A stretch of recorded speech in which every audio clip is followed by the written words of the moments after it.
Il fait beau, il fait bon sur la foire de Montluçon. Nous sommes en train de discuter sur une jolie table de pique-nique avec une personne qui nous propose des produits assez originaux.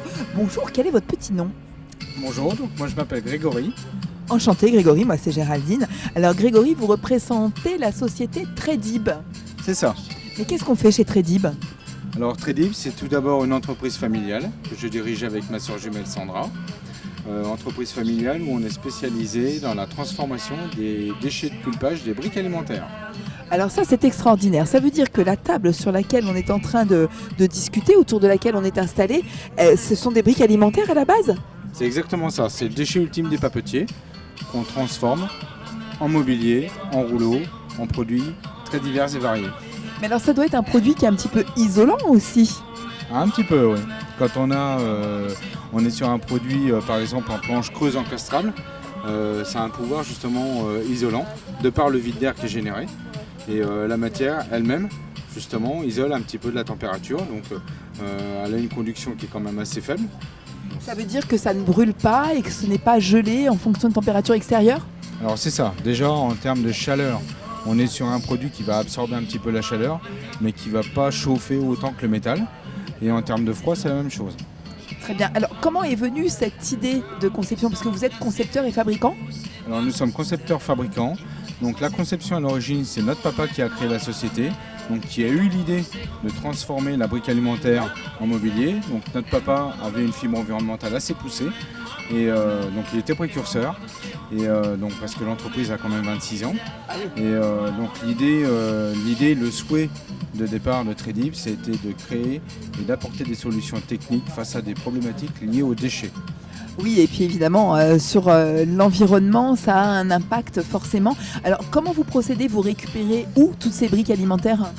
Alors nous, le produit, initialement, je le prends au niveau des papeteries. Parce que les papetiers récupèrent toutes les briques alimentaires qu'on met dans la bonne poubelle jaune. Donc une fois que le papetier... D'où l'importance de bien mettre tous ces déchets, papier et briques alimentaires dans la poubelle jaune. C'est ça. L'intérêt, justement, c'est de vraiment bien cibler la bonne poubelle. Et derrière, ça facilite le tri. Donc, il y a les étapes, différentes étapes avant la nôtre. Donc, la récolte, la collecte en centre de tri, le triage. Après, ça part en papeterie.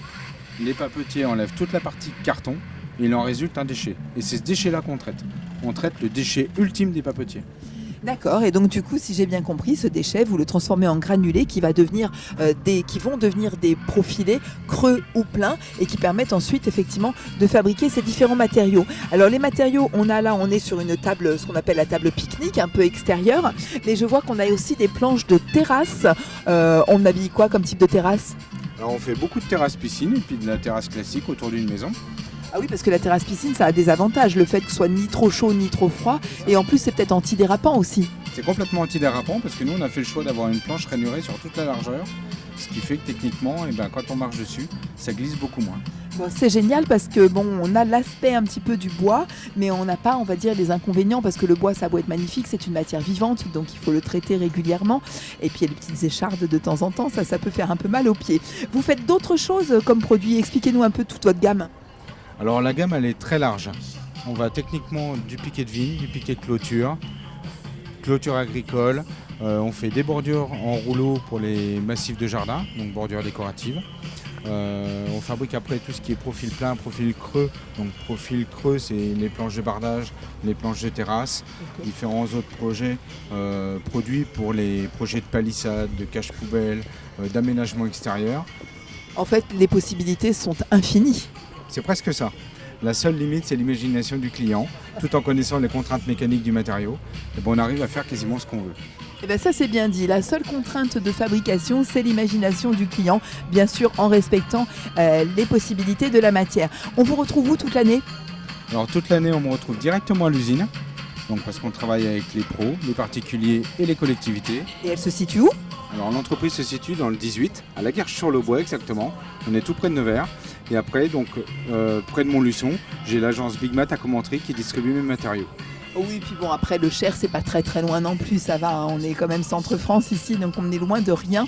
Et vous êtes donc distribué localement. Formidable. Donc si vous aussi, vous avez envie de découvrir ces matériaux éco-responsables avec une durabilité et une résistance aux éléments qui est très importante, venez nous rejoindre sur la foire de Montluçon, sur le stand Tradib, où vous retrouverez Grégory.